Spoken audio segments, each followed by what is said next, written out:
So it's been 6 months since I made a video showing this layout. Truthfully, the only update I have given was the introduction video. With that being said, we'll call this layout update number 1. To keep this update focused and on the track, so to speak, I will cover the 3 most interesting projects since my last video. The first and most obvious is the scenery work in the area to my right, called the Bandini area. The second will be a pair of locomotive projects that I and an artist I found on Facebook have worked on. The final item I will touch on is the reworking of the Vernon transload area.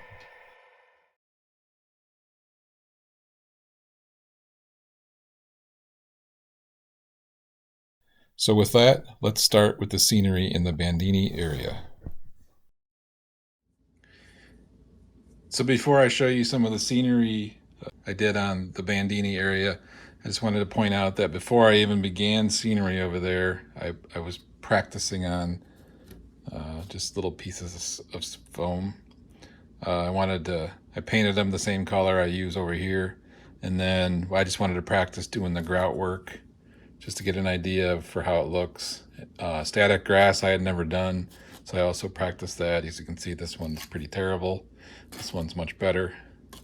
And this one was kind of one of my final ones where I did the grout, ballast track, different grasses, kind of thicker grass back here. If you could see that. And some weeds. But yeah, it's always good to, for me, I hadn't really done any scenery, so I wanted to practice on some scrap pieces of foam. So yeah, I recommend that's what Lance talks about in this scenery book. Just to get some practice pieces of foam, and this didn't take very long when it was good practice. The next 5 minutes or so contain some pictures and videos I took while I was doing the scenery work, as well as some footage of how it looks today. Hopefully it blends fairly seamlessly. The last time we saw this area, it was just flat painted foam. I felt it needed some texture and undulations. It would have been much easier to do this prior to laying track, but here we are.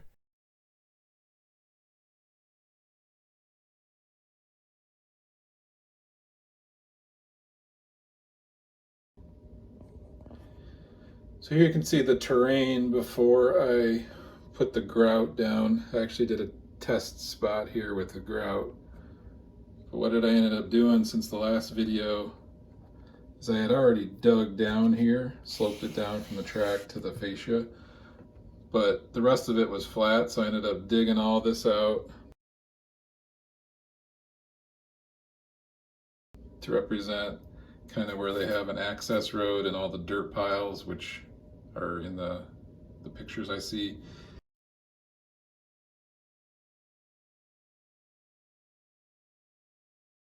And then did some more back here where I dug out,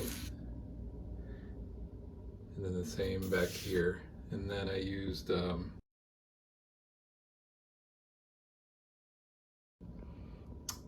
whatever that fast mash paper mache stuff to make these kind of dirt mounds or hills. So the plan is to cover up everything with like the dirt layer, and then I'm going to actually tape up, put a piece of painter's tape where my access roads are, and then put the dirt down, peel up the tape, and then kind of make the access road will be more kind of gray gravelly versus the tan gray that the dirt is. And then after all that's done, I'll highlight it and do the ballast last. So the ballast will just run into the dirt.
So I'm going to try to show you, give you an idea of how many layers of material I have in this section.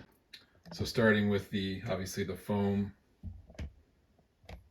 It's the first layer, not really going to count it, but I dug out the foam in some of these areas to make the ditches. And then after that, I spackled out a lot of the kind of rough cuts of the foam. So then after the spackle, I I actually painted it this tan color.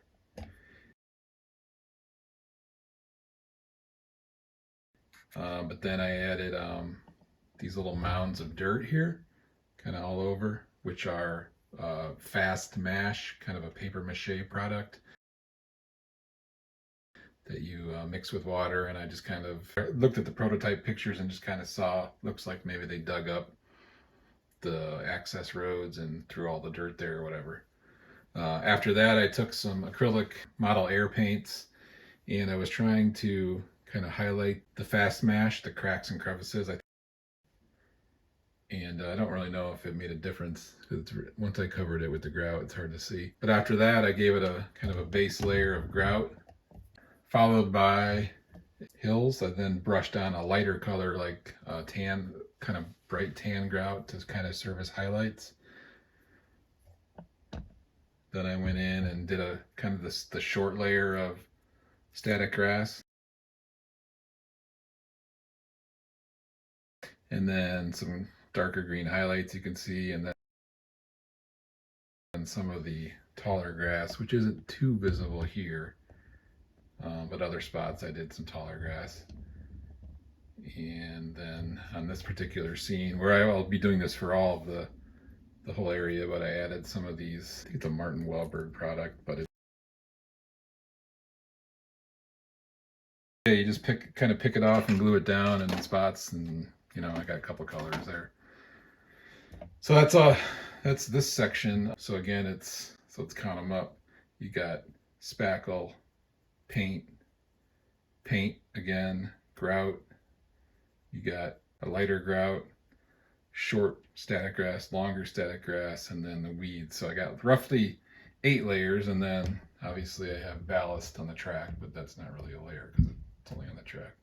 There's also some like tire tracks I try to make in the grout here, and I'll probably throw some ballast down like it's run off of the track down in the road here as well. So yeah, there's still a little more detail to put in here, and obviously I gotta do this whole section, all these where it's bare, but it's coming along good.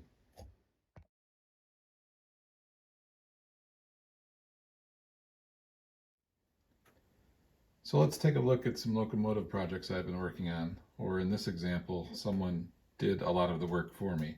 So the first is BNSF 3119, or the shark, as I've seen it referred to, due to the shark here on the fuel tank.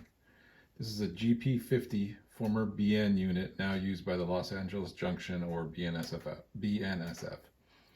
I remember seeing this locomotive on YouTube for the first time, watching some LA SoCal videos, and I knew I had to have this locomotive on my layout. So to start, I had to find a GP50 to begin my modeling. I picked up this older Athearn Genesis Burlington Northern GP50 unit and started planning my attack. The one I picked up didn't have ditch lights, didn't have LEDs, and it was going to need a lot of work to get it up to modern standards. Soon after I started working on this locomotive, I knew I was in way over my head. So I got in touch with an artist I've worked with before. He's done some cars for me, done some graffiti cars. I bought some. I met him on one of my Facebook groups. Showed him the pictures and asked him if this is something he was up to, and he said he was up to the task. I will show you his Facebook page.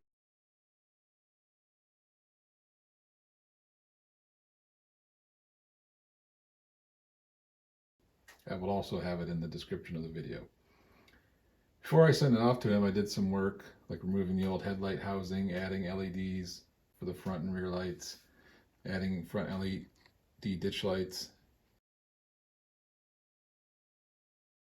added a Blunami decoder and a few other exterior details to get it looking as close to the modern prototype as possible. There's ditch lights I added. This piece is a little, there was a light there, I took it out and put some styrene there.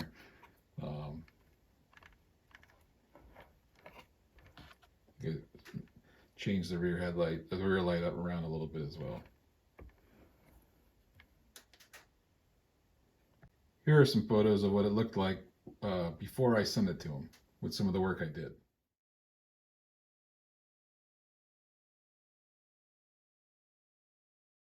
So I boxed her up with a few decal sheets, some photos, and some minor requests and directions, and I sent it off. You're looking at the final product, and it is phenomenal, as you can see. I just want to show you some quick highlights. So first of all, he ended up doing a full repaint on the locomotive. He mixed his own color based on the pictures. Prior to painting, he reapplied or applied the decals to match the prototype. So BN was new. I think that was new. Front was new. Basically every decal on here was new. And then after applying the decals, he weathered the whole locomotive down. Even some of the decals, like he had to kind of fade, painted some gray over the white on that decal there. You can see kind of weathered up the 3119 there, kind of like it's peeling paint.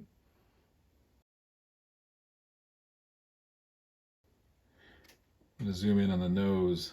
This is pretty cool. We had to put the decal there, but just like the prototype, he put that remote control equipped decal, but then tore it or kind of cut it to look like the prototype, where it's the paint is peeling on the prototype.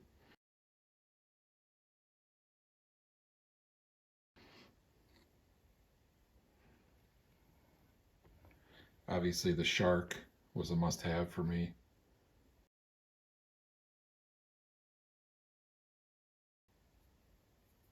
Got some grime streaks there, kind of right over the paint. Going around to the other side.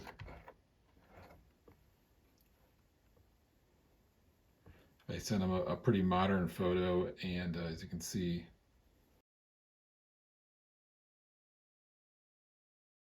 got the Uno matching that pretty well. Again, the 3119 kind of paint peeling effect there. And there's a look at the rear, got another remote control decal, and just the numbers.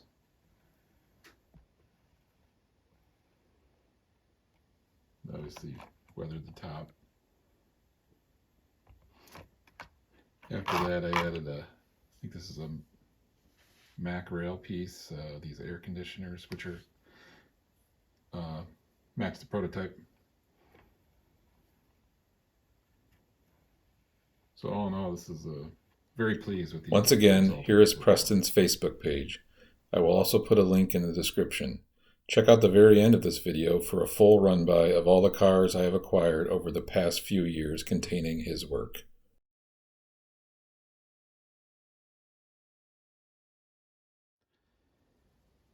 So here's the second locomotive project. This one I am attempting to tackle on my own. This is BNSF 197, a GP60 in former Santa Fe colors. Started this one around, I don't know, spring, summer last year, when I sent off the other locomotive to get weathered and painted. I obviously haven't made as much progress on this one. This is a GP60 model. This GP60 model is an older Walthers Proto 2000 model.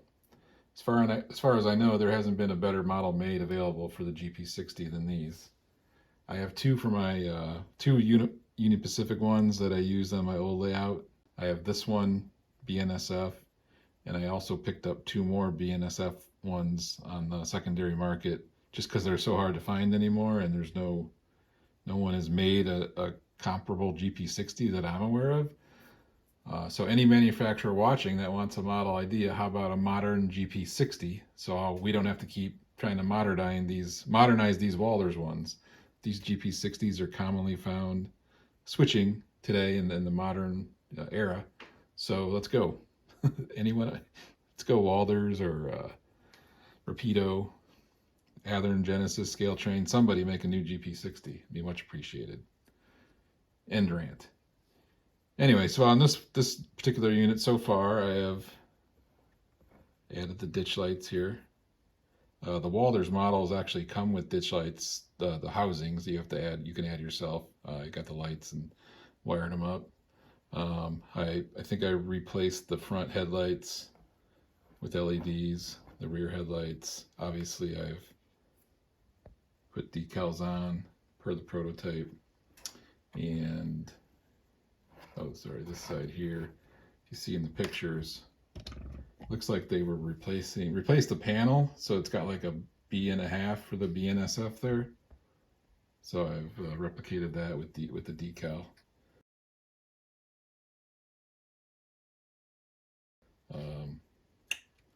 And then on the other side here, basically the only other thing I've done so far is so I went in and painted over the Santa Fe with a super light gray that basically looks white to match the prototype, as you can see by the pictures.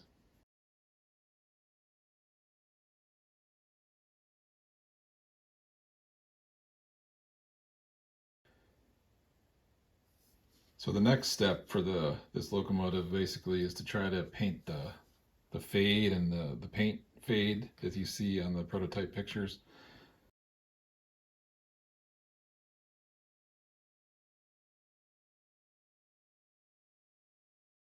So I picked up some spare shells on eBay. Just some people were selling them really cheap. So basically all I wanted to do was practice on it.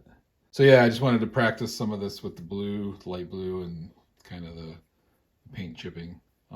But yeah, now I have to put that on my locomotive and hopefully get it to look similar.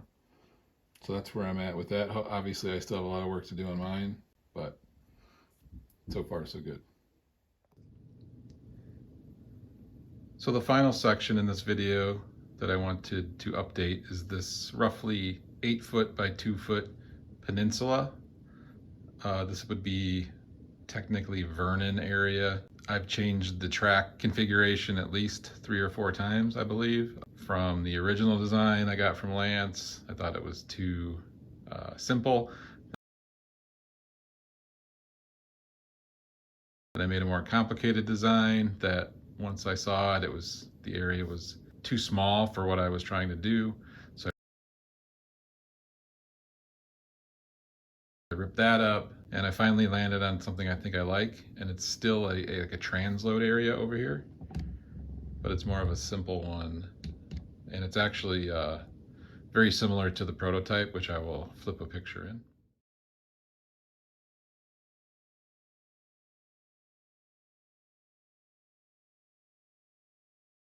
So as you can see, I just started working on this area. The track is not even glued down. I just ripped up the old track and kind of laid this track down to get an idea of what I'm trying to do. But it's going to be 2 tracks here for the transload. That far track you see here is just going to be like an old track that's buried in the grass and dirt. And there'll be a road running here and then curving around in this area. So yeah, I've moved the camera over to where the road will curve over the tracks here. And then this section will be dedicated to, it's called Peco. I believe it's some type of chlorine, or I think it's chlorine, but they maybe get acid cars. I'm not exactly sure. So it's a 2-track kind of spur there where you could sort your cars to bring, if you bring in loads and want to take out empties, or if it's bring in empties, take out loads. I'm not sure what it is. So yeah, it's a pretty, I'll flip in a picture of that industry as well.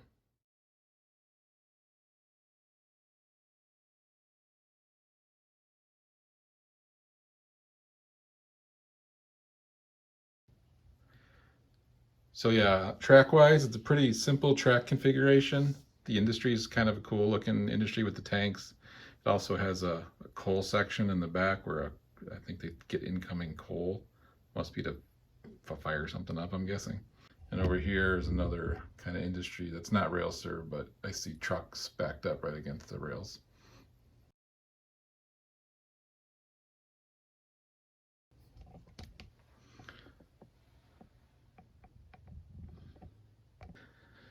So that's basically the update on this area.